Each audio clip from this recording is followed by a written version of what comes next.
طيب on commence Inch'Allah. Bismillah, walhamdulillah, wassalatu wassalamu ala rasulillah, wa ala alihi wa sahbihi wa man walahu amma ba'd. Donc on continue notre cours de Kitab al-Ubudiyya avec le sharh de Cheikh Salih al-Fawzan, hafizahullah ta'ala. Et Kitab al-Ubudiyya, c'est un livre de Ibn Taymiyyah, Cheikh al-Islam Ibn Taymiyyah, rahimahullah.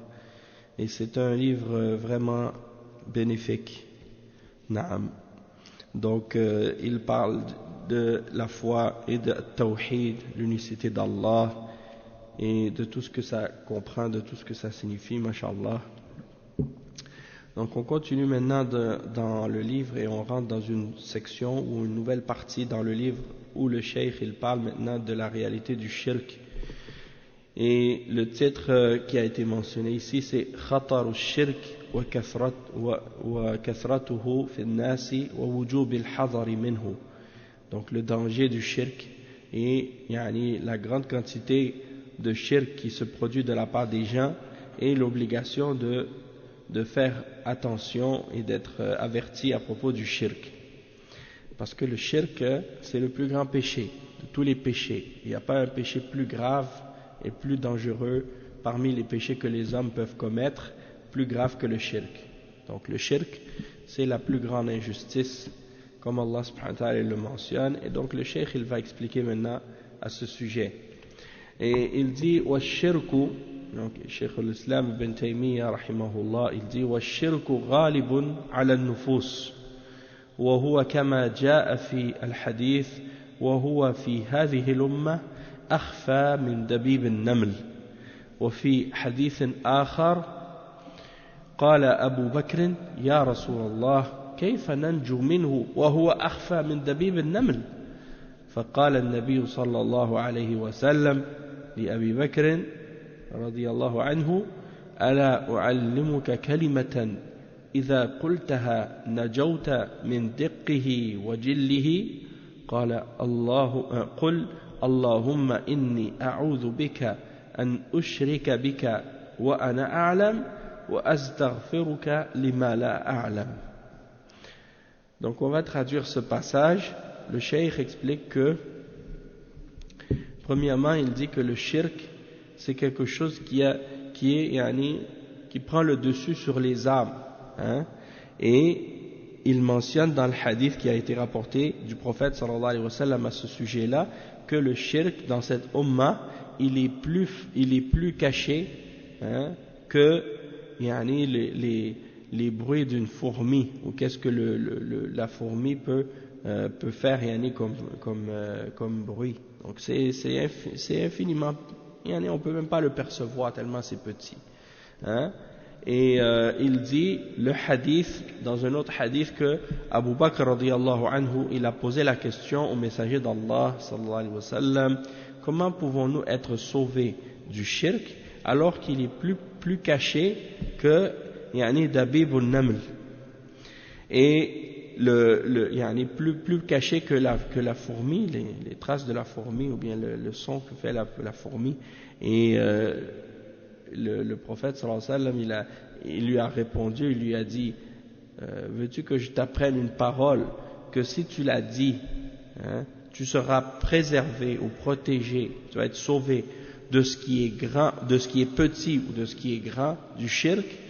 Et il lui a dit, dis ô Allah, je cherche refuge en toi, que j'associe avec toi ce que je sais, hein, d'associer avec toi ce dont j'ai le savoir et la connaissance, et je cherche le pardon, hein, je te demande pardon pour ce que je ne connais pas, hein, ou ce que j'ai fait comme shirk sans le savoir. Et donc ça c'est un dua. Allahumma inni a'udhu bika an ushrika bika wa ana a'lam wa astaghfiruka lima la a'lam. Hein? Et ça c'est la signification. Et maintenant on va lire des commentaires de Cheikh al-Fawzan sur ça. Et le Cheikh il dit premièrement الشرك يقول الشرك كثير في الناس والإخلاص قليل. Donc quand Cheikh al-Islam Ibn Taymiyyah il dit que الشرك غالب على النفوس, c'est que le shirk c'est ce qui est en général, les hommes, ils ont le shirk en eux. Et il dit que c'est-à-dire qu'il y a beaucoup de shirk chez les gens, chez les hommes, et que la sincérité, la pureté, l'ikhlas, elle est rare. Il n'y en a pas beaucoup. Et quand tu regardes la quantité d'humanité qui sont sur terre, et la quantité d'entre eux qui sont mushrikines, tu fais la proportion entre les muslimines et les mushrikines et les kuffars, tu vois que la majorité des hommes sur terre sont des mushrikines, sont des associateurs. C'est des gens qui font le shirk. Et il dit وَالشِّرْكُ نَوْعَانَ الشِّرْكُ الْأَكْبَرُ وَالشِّرْكُ الْأَصْغَرُ وَمِنْهُ الرِّيَاءُ وَالسُّمْعَةُ ويخاف منه على الموحدين فالمؤمن يسلم من الشرك الأكبر لكنه قد لا يسلم من الشرك الأصغر وهنا تمكن خطورته. Donc le cheikh explique que le shirk, donc, il est de deux catégories. Il y a le shirk majeur, le fait d'adorer d'autres avec Allah ou de faire d'associer avec Allah subhanahu wa ta'ala dans l'adoration, ça c'est le shirk majeur. Et il y a le shirk mineur aussi. Et parmi les formes de shirk mineur, il y a le fait de faire des actes par ostentation, ou de vouloir se faire remarquer, de se faire glorifier par les gens lorsqu'on fait quelque chose de bien. Donc ça veut dire que on le fait pas pour Allah sincèrement, puisqu'on est en train de faire une action en espérant que les gens nous voient ou en espérant que les gens nous entendent pour qu'on puisse avoir d'eux une certaine glorification, un certain respect ou une notoriété ou bien des choses de ce genre. Et lorsque quelqu'un agit de cette manière, eh bien il a commis le shirk dans l'intention, il a commis le shirk et donc son action elle n'est pas pure pour Allah et par conséquent elle ne sera pas acceptée d'Allah subhanahu wa ta'ala. Et c'est ça que les croyants doivent craindre par rapport au shirk en particulier. Pourquoi? Parce qu'en général le mu'min, le croyant, il ne va pas faire un shirk majeur. En général, le mu'min, il ne va pas adorer quelqu'un d'autre que Allah, ou il ne va pas offrir à autre que Allah une forme d'adoration.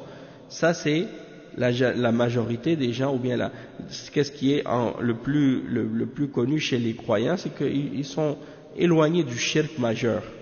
Mais par contre, c'est possible qu'ils ne soient pas épargnés ou protégés de tomber dans le shirk mineur. Et c'est de là que vient le danger de ça. Et il dit ensuite le cheikh وهو أخفى وهو خفي كالنملة السوداء على الصفاء السوداء في ظلمة الليل والشرك الخفي ليس سهلا فهو يحبط العمل فإذا خالط الرياء والسمعة عملنا الذي نعمله فإنه يصبح هباء منثورا ولهذا تخوف منه النبي صلى الله عليه وسلم على أصحابه. Donc le cheikh il dit que le shirk mineur comme l'ostentation, ar-riya, il est plus caché que la fourmi noire sur une roche noire dans une nuit noire. Donc il est très difficile à voir, presque impossible même. Donc c'est de là que vient le danger du shirk. Et le shirk mineur ou le shirk caché, comme certains hadiths l'appellent, al-shirk al-khafi ou al-shirk al-asghar, c'est pas quelque chose qui est facile ou quelque chose de simple, comme tu dis, c'est pas grave. Non, c'est grave, parce que ça peut annuler la validité de l'action que tu as fait.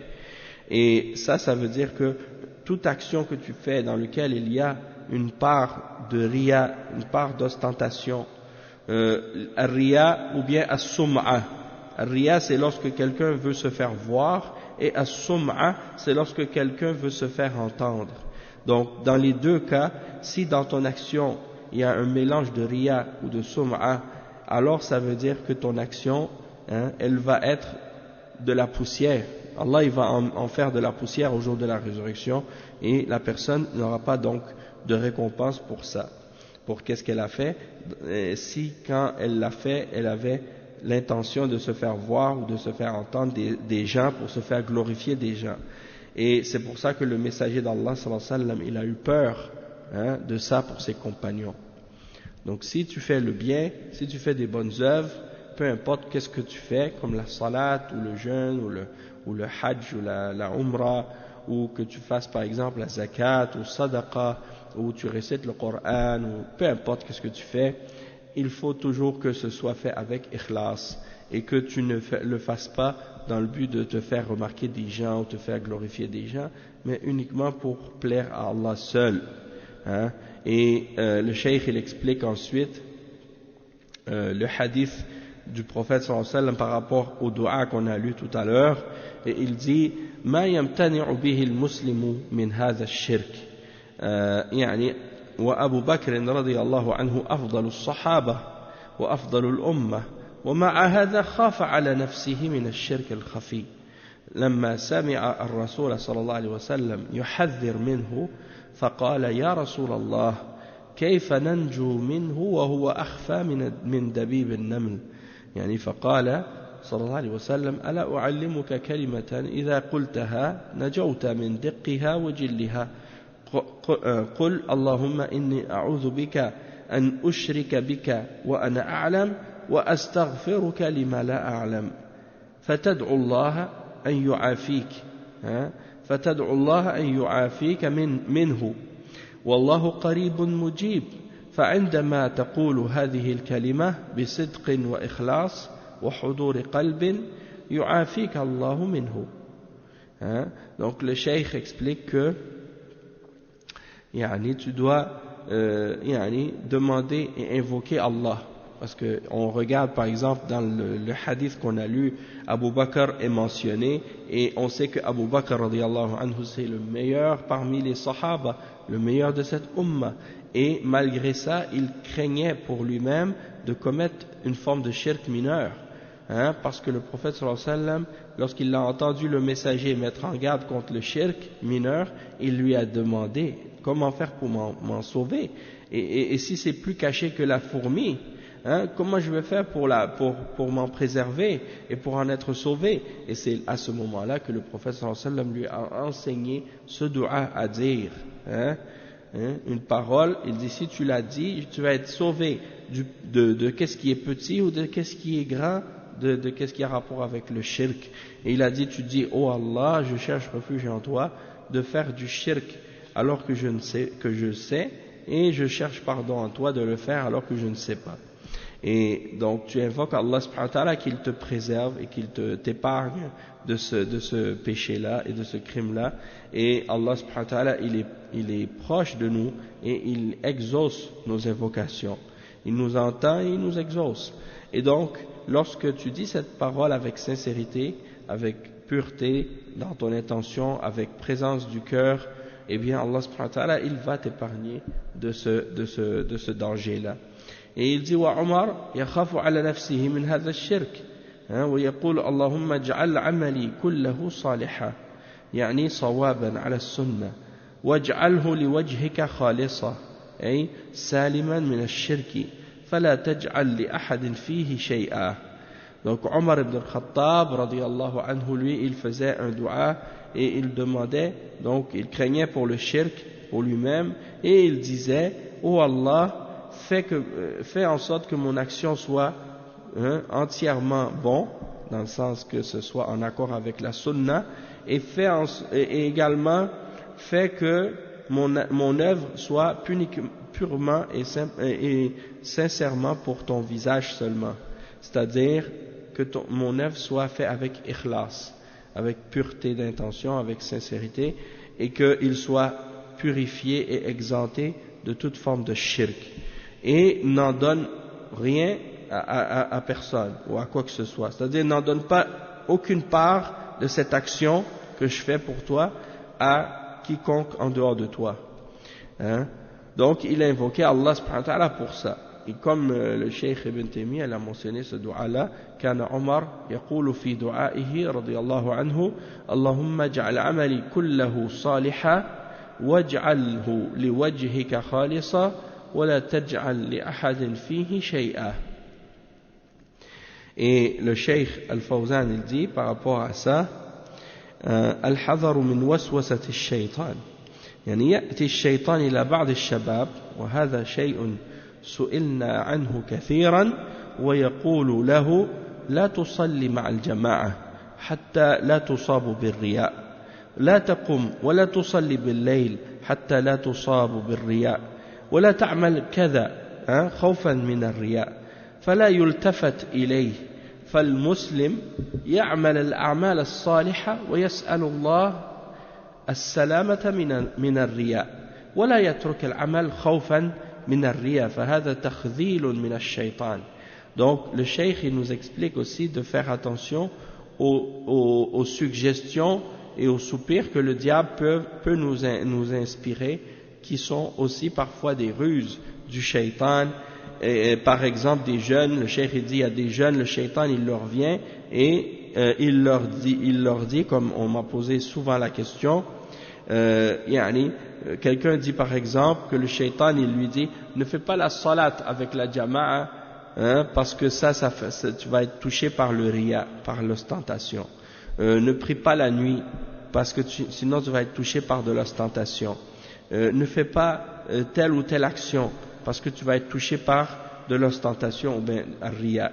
Donc le cheikh il dit le musulman il doit faire les bonnes œuvres et demander à Allah de l'épargner de riya, et non pas avoir peur du riya de point à délaisser les bonnes œuvres, parce que ça fait partie des ruses du shaitan qui essaie de te détourner des bonnes œuvres. Et même que certains parmi les ulama ils ont mentionné que tark al-amal khawfatan min ar-riya hada yadkhul fi ar-riya, tu lâches ou tu abandonnes une bonne action par crainte de l'ostentation, eh bien ça c'est en soi-même une forme d'ostentation, ça risque justement de t'égarer du droit chemin. Donc tu ne dois pas t'abstenir de faire des bonnes œuvres par crainte de l'ostentation. Au contraire même, des fois les ulama ils ont dit par exemple, si quelqu'un il est en train de faire une bonne action et que le shaitan il vient lui dire par exemple de cesser de le faire parce que il a du riya, et bien dans ce cas-là il devrait même la prolonger pour contredire le shaitan, et pas de pas se laisser décourager de faire des bonnes œuvres à cause du diable qui essaie de nous détourner des bonnes œuvres. Et le cheikh il dit ensuite, Cheikh al-Islam Ibn Taymiyyah, il dit وكثيرا ما يخالط النفوس من الشهوات الخفية ما يفسد عليها تحقيق محبتها لله وعبوديتها له وإخلاص دينها له، كما قال شداد بن أوس رضي الله عنه يا بقايا العرب إن أخوف ما أخاف عليكم الرياء والشهوة الخفية. قيل لأبي داود السجستاني وما الشهوة الخفية؟ قال حب الرئاسة. حب الرئاسة. وعن كعب ابن مالك عن النبي صلى الله عليه وسلم أنه قال ما ذئبان جائعان أرسلا في زريبة غنم، ما ذئبان جائعان أرسلا في زريبة غنم بأفسد لها من حرص المرء على المال والشرف لدينه. وقال الترمذي حديث حسن صحيح. فبين صلى الله عليه وسلم أن الحرص على المال والشرف في فساد الدين لا ينقص عن فساد الذئبين الجائعين لزريبة الغنم وذلك بين. Donc on va traduire jusqu'ici, après on va continuer après Inch'Allah. Le cheikh explique que beaucoup de gens ils ont des désirs et des passions cachées dans leur âme, qui sont mélangés avec leurs désirs dans leur âme. Donc ils ont beaucoup de désirs camouflés dans leur âme, qui viennent parfois corrompre leur réalisation de l'amour d'Allah, hein, et de l'adoration pour Allah. Donc, eux, ils ont dans leur cœur de l'amour pour Allah et ils veulent faire l'adoration, ils veulent faire des bonnes œuvres, mais ils ont avec ça un mélange aussi de passions cachées, qui sont camouflées dans leur âme. Et donc il dit, le cheikh, que ces passions cachées qu'ils ont en eux peuvent corrompre leur réalisation de l'application de ce que Allah aime et de l'adoration d'Allah et de la sincérité ou de la pureté de la religion pour Allah. Comme il a été rapporté par un des compagnons, c'est Shaddad ibn Aus, il disait, dans une parole qui lui est attribuée, il dit: « Oh, vous les restants des Arabes, ce que je ne crains rien de plus pour vous que l'ostentation et ash-shahwatul khafiyya, hein, la passion cachée, hein, le désir caché. » Et le cheikh, on a posé la question à un des imams parmi les ulama de hadith, Abu Daoud al-Sijistani, hein, qu'est-ce que la passion cachée? Et il a répondu, il a dit, hein, hubbur ri'asa. Hubbur ri'asa, ça veut dire quoi? Ça veut dire le fait d'aimer, de vouloir être le chef, d'aimer, de vouloir avoir la position de raïs, d'être le chef, celui qui est à la tête. Donc ce désir ou cette passion cachée dans l'âme de la personne, ça peut lui corrompre sa religion, hein. Donc ça, c'est quelque chose qui est dangereux. Et il cite un hadith qui est rapporté par l'imam al-Tirmidhi et qui est un hadith authentique, dans lequel le prophète sallallahu alayhi wa sallam, il donne un exemple en comparant l'amour de l'argent et l'amour de l'honneur et de la position, hein, d'avoir une position d'honneur et d'avoir de l'argent. Il compare ça à quoi? Il compare ça, en fait, il compare l'amour et l'argent à deux loups affamés. Et il compare la religion à un mouton, hein, qui serait la proie de deux loups affamés. Donc il dit l'argent et l'honneur sont plus dangereux pour toi que l'amour des biens et l'amour de l'honneur et de la position, hein, pour ta religion. C'est comme si le dommage ou le tort que deux loups affamés peuvent faire à un mouton, c'est la même chose que l'amour de l'argent et l'amour de la position et de l'honneur pourrait faire à ta religion. C'est les mêmes, hein, le même danger. Donc c'est ça le hadith.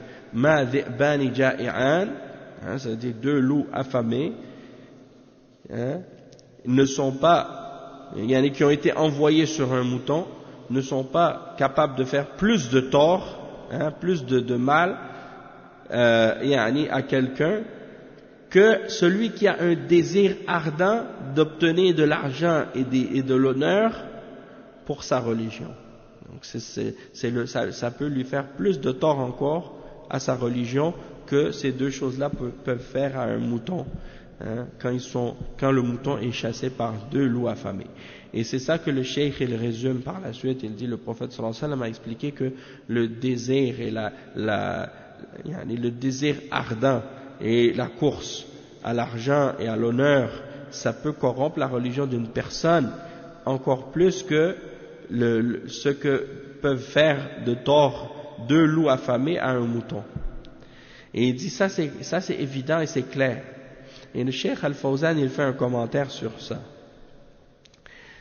Il dit en premier, Al-insan مغرم بحب المال وقال تعالى وإنه لحب الخير لشديد وقال وتحبون المال حبا جما وقال تعالى ويطعمون الطعام على حبه مسكينا ويتيما وأسيرا. فمحبة المال طبيعة وغريزة في الإنسان، كما أنه يتطلع الإنسان إلى الرفعة والشرف، وكل يحب الرفعة والشرف لنفسه ولا يلام على مثل ذلك، ولكن إذا طغى هذا الحرص على المال والشرف على حب الدين وصار ضررا على الإنسان، فإن حب المال يفسد الدين، ويتزايد أخذه للمال وطلبه له ولو كان غصبا أو نهبا، كما قال صلى الله عليه وسلم: يبيع دينه بعرض من الدنيا. ففي ذلك تحذير من الحرص الشديد على المال، وكذلك قد يقدم دينه ثمنا لنيل الشرف والرئاسة. Donc le Cheikh Al-Fawzan, il explique ici et il dit que l'être humain, il aime, il a un amour immense pour l'argent. Et il cite dans les versets dans le Coran les endroits où Allah subhanahu wa ta'ala il mentionne cet amour pour l'argent en l'être humain, qui indique en réalité que l'être humain, ça fait partie même de sa nature d'aimer les biens. Il dit dans le verset dans Sourate Al-Adiyat, le verset 8, et pour l'amour des richesses il est certes ardent. وَإِنَّهُ لِحُبِّ الْخَيْرِ لَشَدِيدٌ. Al-Khayr ici, le bien, c'est en fait les biens, c'est les richesses. Et dans le verset 20, dans Surat Al-Fajr, وَتُحِبُّونَ الْمَالَ حُبًّا جَمًّا. Et vous aimez les richesses d'un amour sans borne. Et il mentionne aussi dans le verset 8, dans Surat Al-Insan, وَيُطْعِمُونَ الطَّعَامَ عَلَى حُبِّهِ. Et ils nourrissent, ils donnent la nourriture pour nourrir les gens, alors qu'ils l'aiment. Ils nourrissent les pauvres et les orphelins et les prisonniers de la nourriture, alors qu'ils aiment cette nourriture, en parlant des pieux, lorsqu'ils font de la nourriture pour donner aux gens. Ils offrent la nourriture malgré son amour aux pauvres, à l'orphelin et aux prisonniers. Donc le cheikh il dit, l'amour donc des biens, c'est une nature, c'est quelque chose qui est inscrit dans la nature même de l'être humain. Et de la même manière aussi que l'être humain, il espère ou il souhaite obtenir l'élévation et l'honneur dans cette vie. Il aime être élevé et il aime être honoré en lui-même. Et il dit, on ne peut pas blâmer l'homme pour cela. La yulam ala mithli dhalik. Le problème, c'est pas ça en soi qui est un blâme. Le blâme, il vient d'où? Il vient du fait que parfois quelqu'un va même transgresser les limites d'Allah, à cause de son désir ardent de l'argent et de l'honneur et de l'amour, de l'argent et de l'honneur. Ça va l'amener à transgresser et à dépasser même l'amour de sa religion. Et ça va donc devenir pour lui un tort et une source de nuisance, quelque chose qui va lui faire du mal. Et c'est pour ça que le cheikh il dit ensuite, car l'amour des biens corrompt la religion. Et ça peut même aller à un excès jusqu'à ce que la personne commence même à chercher à obtenir des biens, même par le fait de le voler ou de dérober cet argent ou des biens sur les personnes ou de leur retirer injustement. Et il mentionne également comme certaines personnes, comme c'est rapporté par le prophète sallallahu alayhi wa sallam dans le hadith rapporté par l'imam Muslim, que certains vont même jusqu'à vendre leur religion pour une part de la dunya. Et donc le cheikh il dit, donc il met en garde contre le désir ardent de l'argent, de même que de vouloir donner précédence hein, à l'honneur et au pouvoir en vendant sa religion pour l'obtenir. Hein. On va donner même un prix à notre religion pour pouvoir obtenir en échange du pouvoir ou de l'honneur. Et le cheikh il dit ولا بأس أن الإنسان يفعل الأسباب المباحة لطلب الرزق وتحصيل المال ولكن يحذر من الحرص الشديد الذي يحمله على ارتكاب الحرام لأخذ المال ولكن إذا زاد حب المال في نفسه فقد ينسى دينه كالذئب إذا تمكن من الغنم وهي في الزريبة أي في الحظيرة التي تجمعها ولا تقدر على الفرار بسبب إحاطة الزريبة بها فإن الذئب يفتك بها وكذلك الحرص على المال يتلف الدين وهذا إذا كان ذئبا واحدا فكيف إذا اجتمع معه ذئب الحرص على الشرف والرئاسة فإن الفتك بالدين يكون أشد. فهذا مثل ضربه النبي صلى الله عليه وسلم لتقريب المعنى. Donc le cheikh il dit il n'y a pas de mal que l'être humain utilise les causes qui sont licites dans le but d'obtenir de la subsistance et pour obtenir des biens. Mais il doit prendre garde que son amour ardent pour les biens ne soit pas une cause pour le pousser à commettre des péchés et à faire ce qui est haram dans le but d'obtenir de l'argent. Parce que si son amour de l'argent prend le dessus sur son âme, et puis après par la suite, à cause de ça, il oublie sa religion, et bien ça devient pour lui comme un loup qui a le pouvoir ou qui est capable d'attaquer le mouton alors que le mouton est dans son enclos, ou dans un endroit fermé, et qu'il a la capacité d'attaquer le mouton, et le mouton n'est pas capable de fuir parce qu'il est dans son enclos ou bien dans l'endroit où il est isolé. Et donc le loup il le dévore. Eh bien c'est la même chose donc pour la personne qui laisse son amour des gains et des biens avoir le dessus sur lui, et ça corrompt sa religion à cause de ça.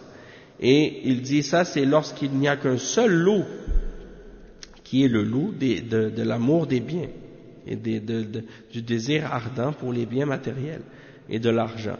Mais que dire lorsqu'il y a avec ça un deuxième loup qui est le loup de l'amour et du désir ardent, de l'honneur et du pouvoir, qui vient pour l'attaquer en plus.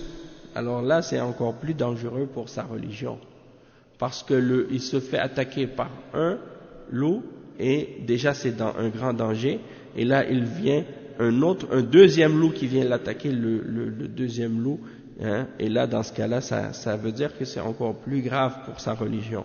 Et ça c'est un exemple que le prophète sallallahu alayhi wa sallam a donné pour rapprocher le sens de cet exemple, pour rapprocher l'exemple, pour nous faire comprendre cette parabole. Et le cheikh il dit ensuite, donc il dit وذلك بين فإن الدين السليم لا يكون فيه هذا الحرص وذلك أن القلب إذا ذاق حلاوة عبوديته لله ومحبته له لم يكن شيء أحب إليه من ذلك حتى يقدمه عليه وبذلك يصرف عن أهل الإخلاص لله السوء والفحش. Donc le cheikh il explique ensuite que la raison pourquoi c'est clair, c'est parce que la personne dont la religion elle est propre et saine, il n'aura pas en lui cette course effrénée, ce désir ardent pour ces biens-là. Et il dit que c'est parce que le cœur qui a goûté à la douceur de la soumission à Allah et de l'adoration d'Allah et de son amour, eh bien, il n'y aura rien qui sera plus aimé de lui que justement l'adoration d'Allah. Et donc, il ne va rien laisser passer par-dessus cet amour. Et il dit وَبِذَلِكَ يُصْرَفُ عَنْ أَهْلِ الْإِخْلَاصِ لِلَّهِ السُّوءُ وَالْفَحْشَاءِ. Il dit, et c'est pour cette raison-là que les gens de la sincérité et de la pureté, qui sont purs et sincères envers Allah, Allah les écarte et les détourne du mal et de la turpitude.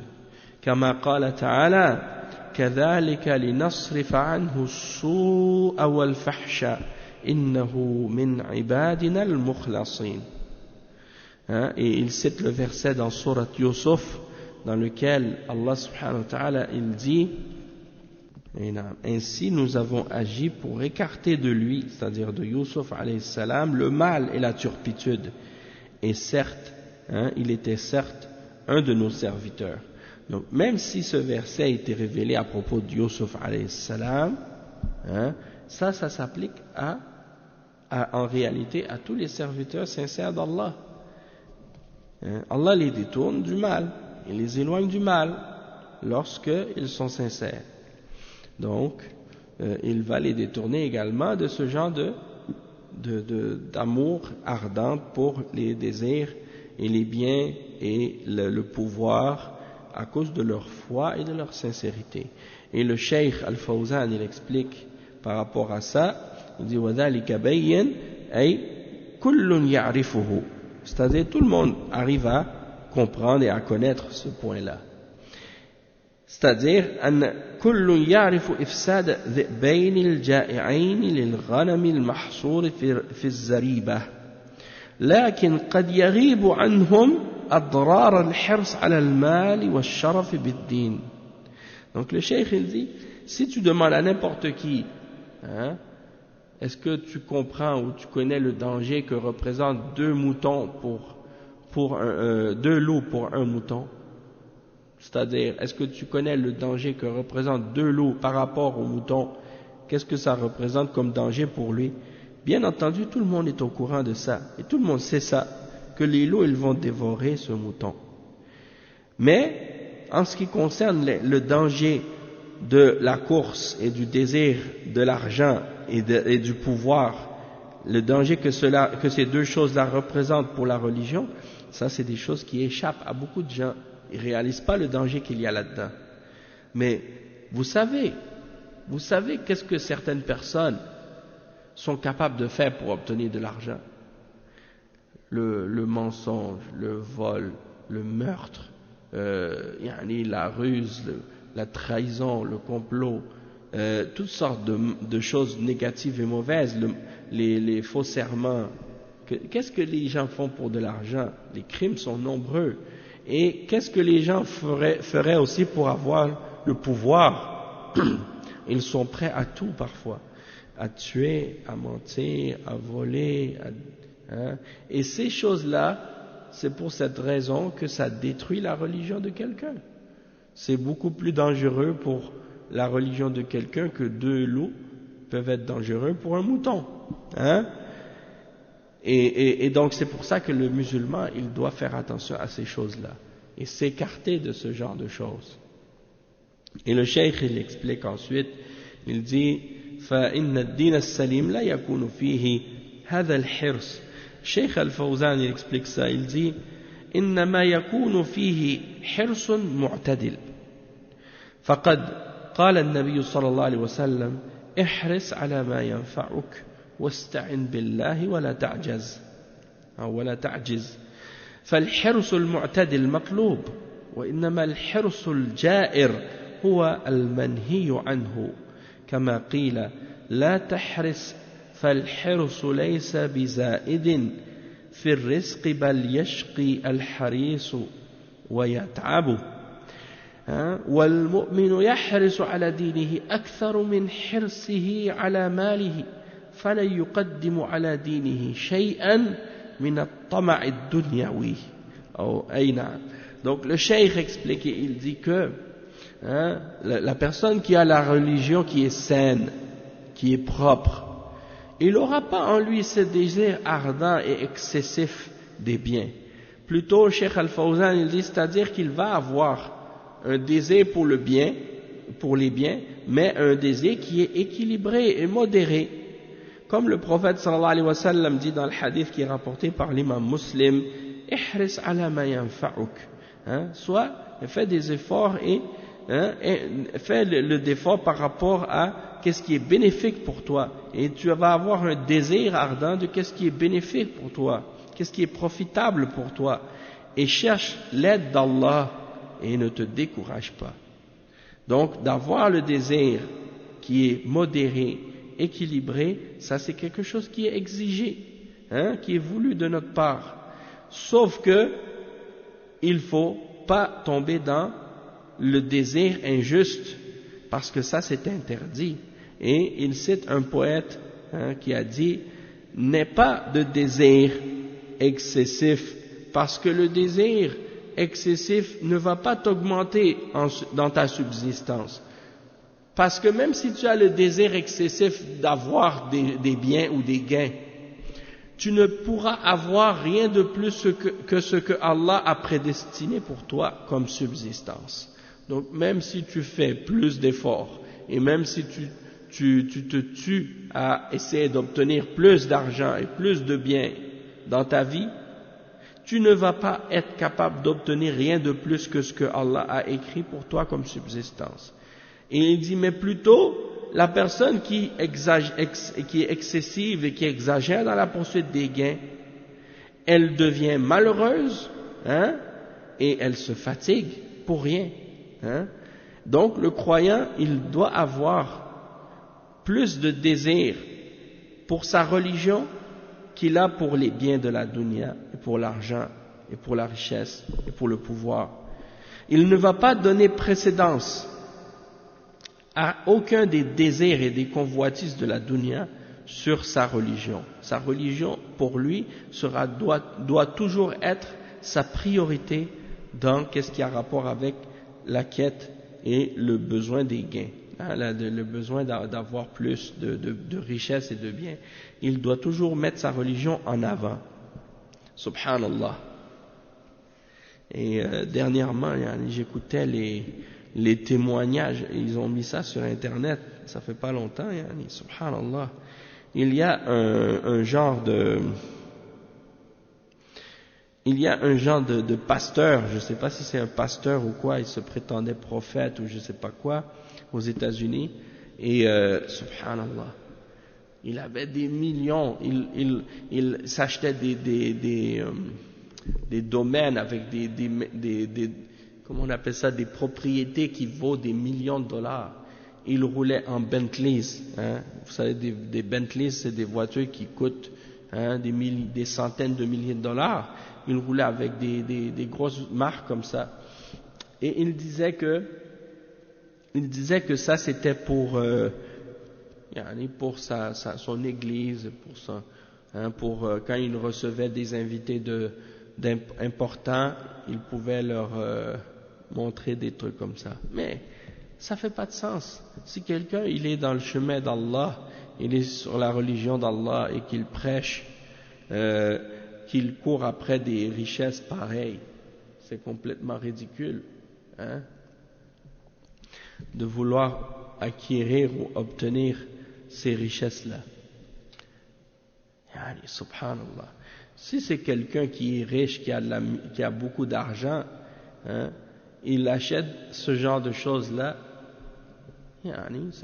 à la limite, c'est pas interdit de posséder ça, mais en même temps, il y a des choses beaucoup plus bénéfiques et beaucoup plus importantes pour quelqu'un que de posséder ce genre de choses.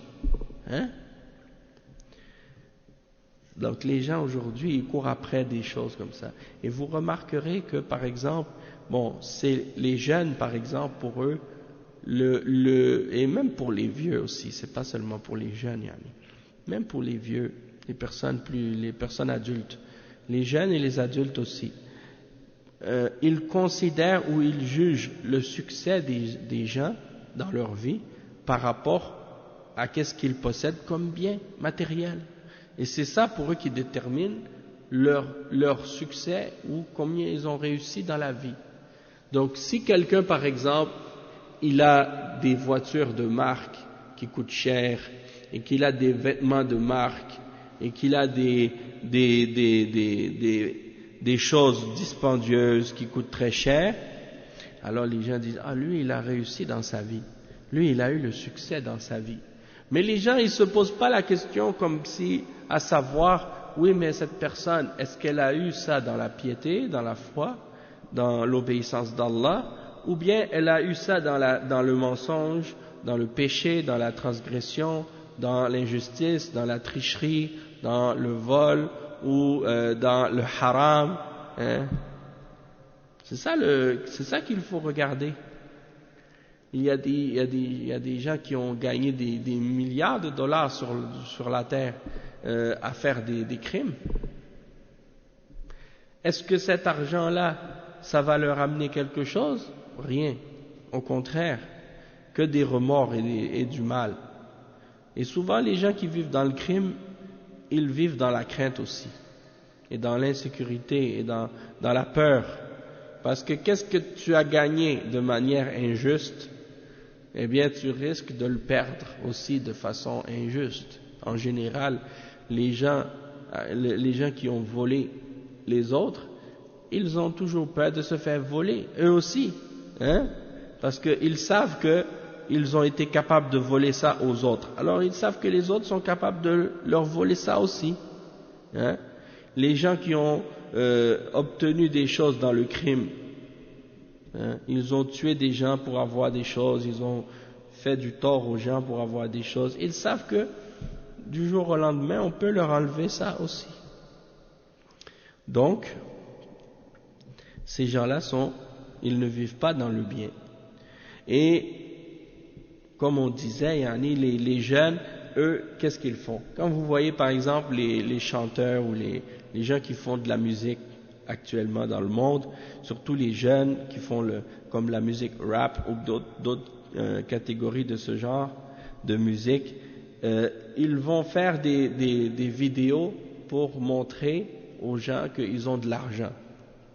Et leur but dans ces vidéos-là, c'est d'essayer de faire croire qu'ils ont obtenu le succès.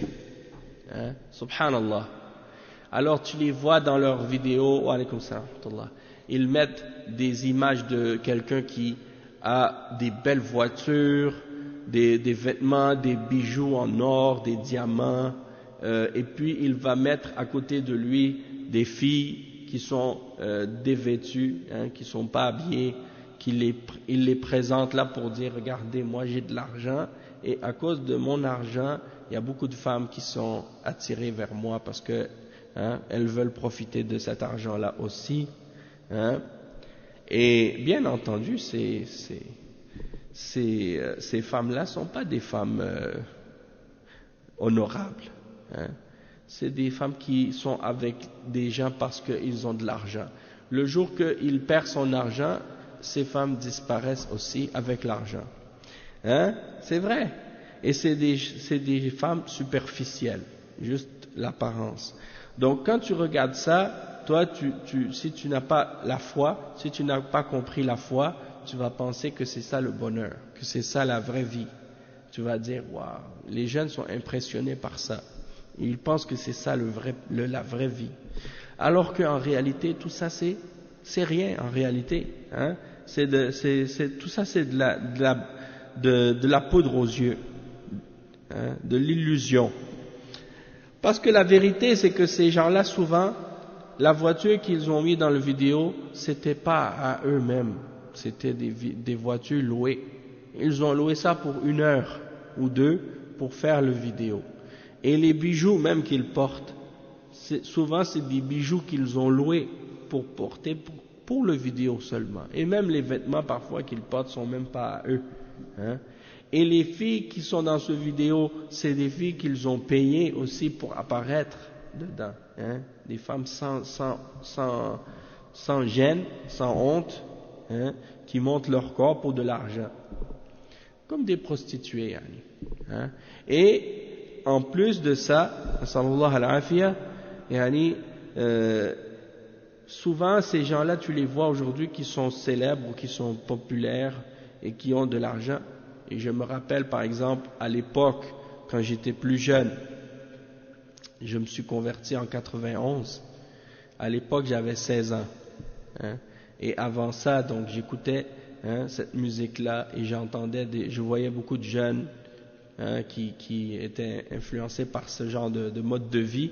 Et dans leurs vidéos, ces vedettes-là qui faisaient ça, on les regarde aujourd'hui, c'est-à-dire depuis les années 90, et on est maintenant en 2019, et vous tapez, par exemple, le nom de ces gens-là qui, 20 ans ou 30 ans en arrière, étaient des vedettes, vous les regardez aujourd'hui, la plupart d'entre eux, ils n'ont plus rien.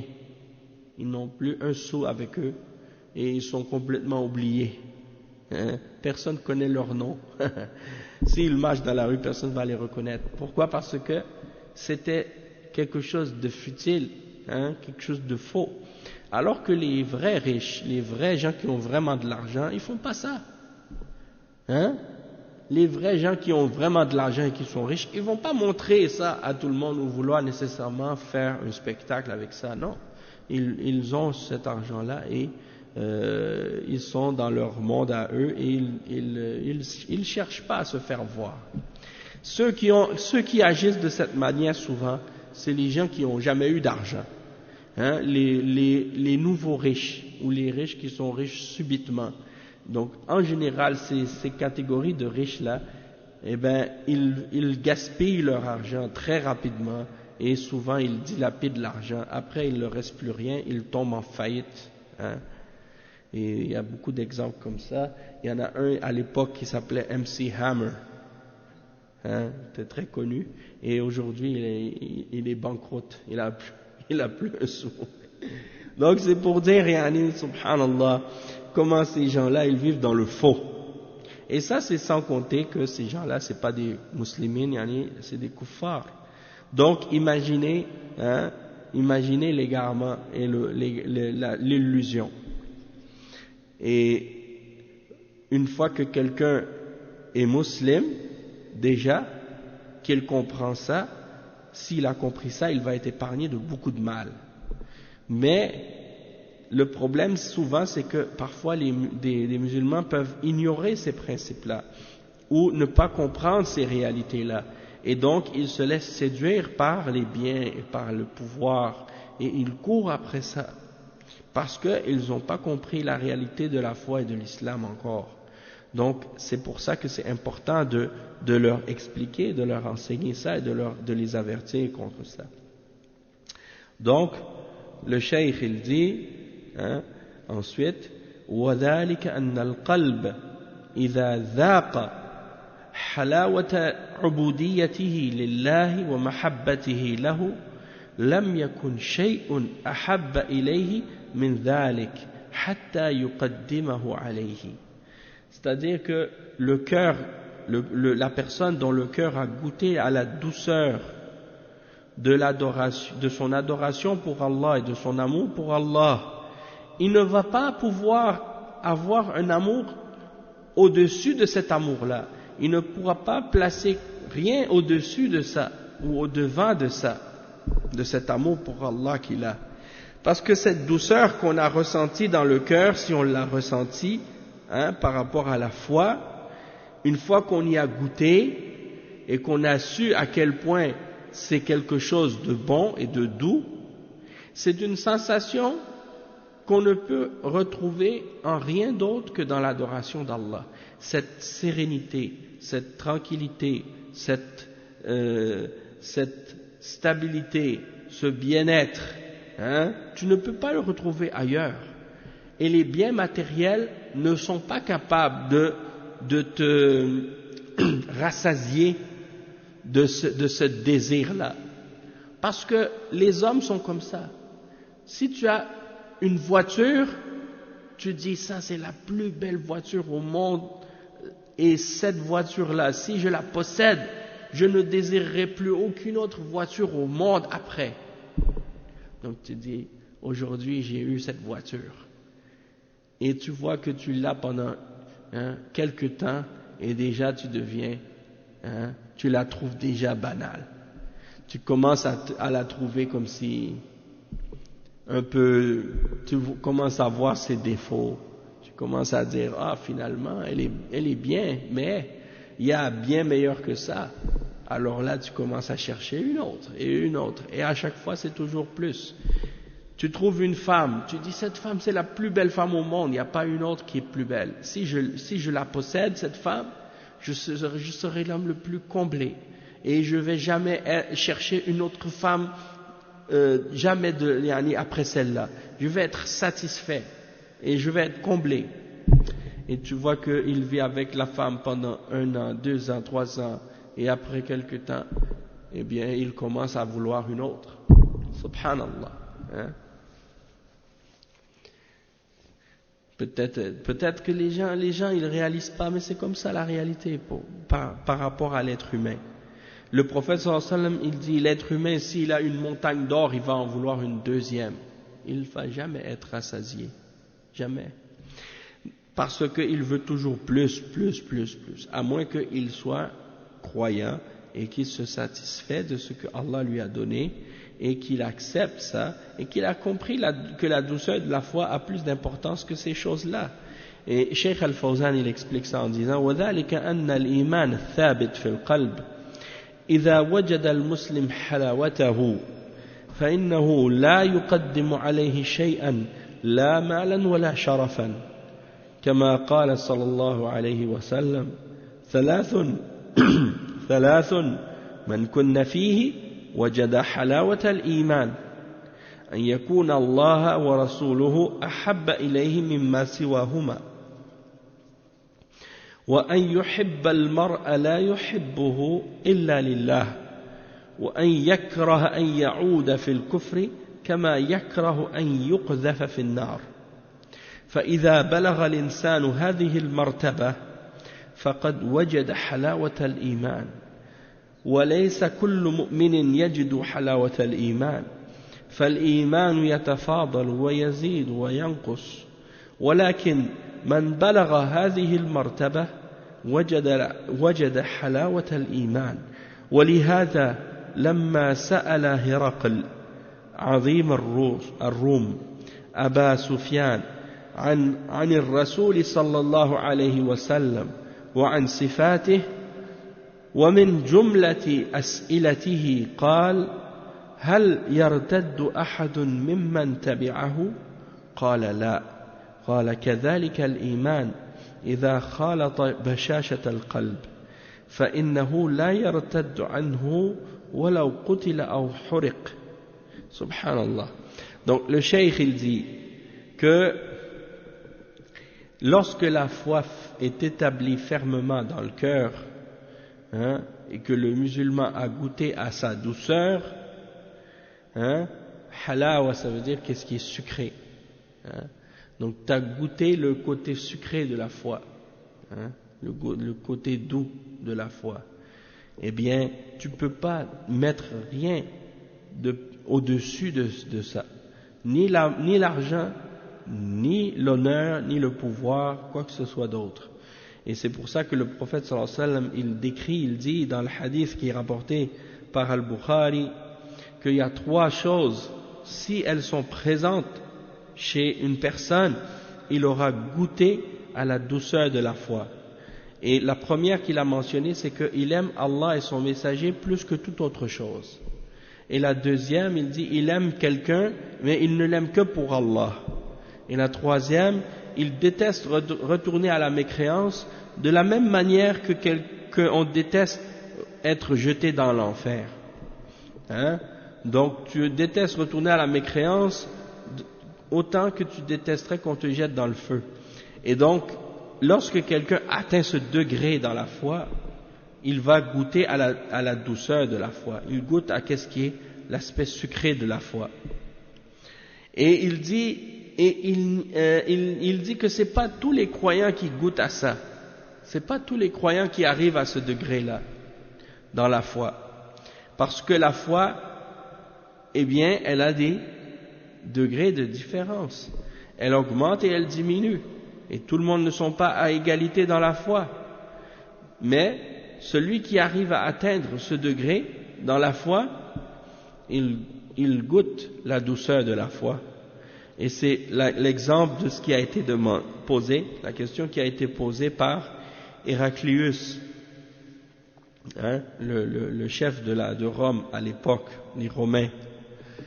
Héraclius, on lui a posé la question, ou bien plutôt lui-même il a posé la question à Abu Sufyan, hein, à propos du messager d'Allah sallallahu alayhi wa sallam, hein, parce que Abu Sufyan à cette époque-là il n'était pas musulman, il était allé à Rome, et une fois arrivé là-bas, hein, Héraclius lui a posé des questions parce qu'il a entendu parler qu'il y avait un prophète qui était apparu, hein, chez les Arabes. Alors il lui a posé la question à Abu Sufyan, alors que Abu Sufyan à cette époque-là il n'était pas musulman. Il lui a posé la question à propos des caractéristiques du messager sallallahu alayhi wa sallam, et parmi ses réponses, hein, parmi les questions, il lui a dit: est-ce que ceux qui l'ont suivi, est-ce qu'il y en a parmi eux qui apostasient ou qui le délaissent, hein, qui retournent à la mécréance après l'avoir suivi? Et Abu Sufyan a répondu, il a dit non. Alors Héraclius, qu'est-ce qu'il a dit? Il a dit: c'est ainsi qu'est la foi lorsque elle a été en contact avec, hein, le cœur, lorsque elle a été en contact avec la gaieté du cœur. Elle va pas revenir, même si on le tue ou même si on le brûle, il va rester ferme sur la foi, il va pas se laisser décourager. Et le cheikh il explique aussi ensuite: وبذلك يصرف عن أهل الإخلاص وبذلك يصرف عن أهل الإخلاص لله السوء والفحشاء. Donc il dit: c'est ainsi que Allah subhanahu wa ta'ala détourne, hein, la turpitude, il détourne du mal et de la turpitude ceux qui font partie des gens de la sincérité envers Allah. Allah les détourne des péchés et de la turpitude et du mal. Et le Cheikh Al-Fawzan il dit à ce sujet-là: إذا بلغ الإنسان مرتبة المخلصين لله عز وجل فإنه يصرف الله عنه السوء والفحشاء كما صرفها عن يوسف عليه السلام. Donc lorsque quelqu'un atteint le degré des sincères, des serviteurs sincères et purs d'Allah, eh bien Allah les détourne du mal et de la turpitude, comme il a détourné de ces choses-là Yusuf alayhi salam. Et il a cité le verset qu'on a lu tout à l'heure dans Surat Yusuf, qui est le verset 24, hein, qui montre la preuve à ce sujet-là. Ok. Donc le cheikh il dit: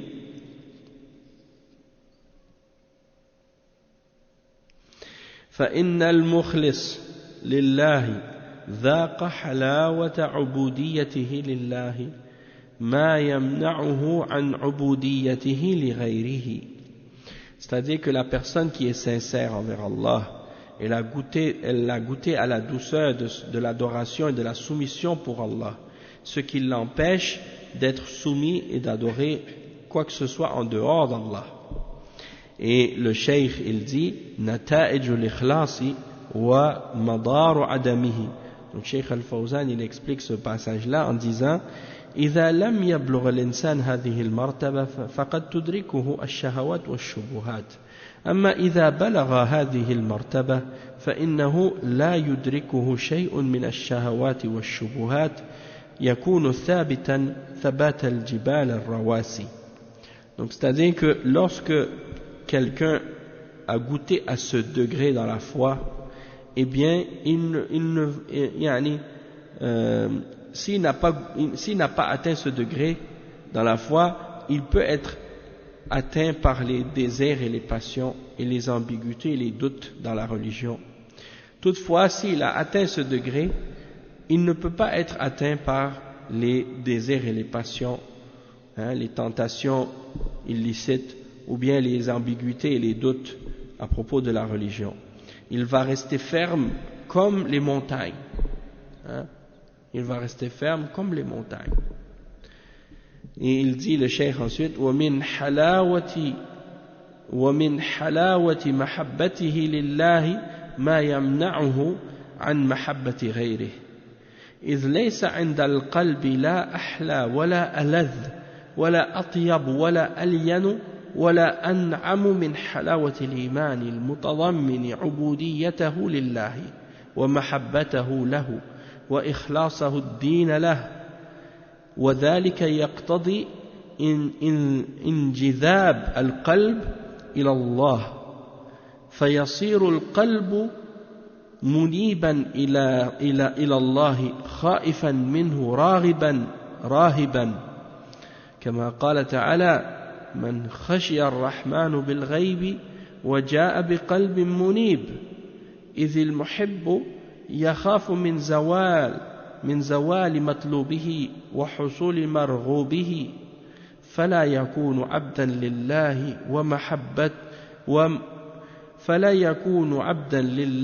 ومحبه إلا بين خوف ورجاء قال تعالى أولئك الذين يدعون يبتغون إلى ربهم الوسيلة أيهم أقرب ويرجون رحمته ويخافون عذابه إن عذاب ربك كان محذورا. Donc le cheikh il dit la personne donc qui a goûté à cette halawa, cette douceur de l'amour d'Allah, elle va l'empêcher d'aimer quiconque en dehors d'Allah, puisqu'il n'y aura rien pour le cœur de dans le cœur de cette personne qui sera plus doux, ni plus savoureux, ni meilleur, ni plus délicieux que la douceur de la foi qui implique la soumission et l'adoration d'Allah seul, ainsi que son amour et la sincérité de la religion pour lui. Et cela implique que son cœur sera attiré vers Allah subhanahu wa ta'ala et que son cœur deviendra repentant à Allah et rempli de crainte et d'amour pour Allah subhanahu wa ta'ala. Et qu'il va adorer Allah avec la crainte, l'amour et l'espoir. Comme Allah subhanahu wa ta'ala il le dit dans le verset 33 dans Surat Qaf, Man khashiya ar-Rahman, celui qui a craint le tout miséricordieux sans le voir, wa ja'a bi qalbin munib, et qui est venu avec un cœur repentant. Donc le cheikh il explique ici à propos de ça, هذا هو القلب المنيب أي راجع عائد إلى الله سبحانه وتعالى ومعرض عما سواه, c'est-à-dire le cœur qui retourne vers Allah et qui se détourne de tout ce qui est en dehors de lui. Et il dit parce que la personne qui aime Allah, elle craint de perdre elle craint de perdre cette douceur de la foi, et elle a peur aussi de ne pas pouvoir obtenir cette grâce d'Allah subhanahu wa ta'ala. Donc le croyant qui est un serviteur pour Allah et qui aime Allah, il ne peut être que entre la crainte et l'espoir par rapport à sa foi en Allah. Et il cite le verset 3 dans Surat Al-Isra, le verset 57 dans Surat Al-Isra, dans lequel Allah subhanahu wa ta'ala il décrit ses serviteurs, et il mentionne dans ce verset-là justement qu'ils sont entre la crainte et l'espoir quand ils adorent Allah. Et on va lire le verset 53 dans Surat Al-Isra.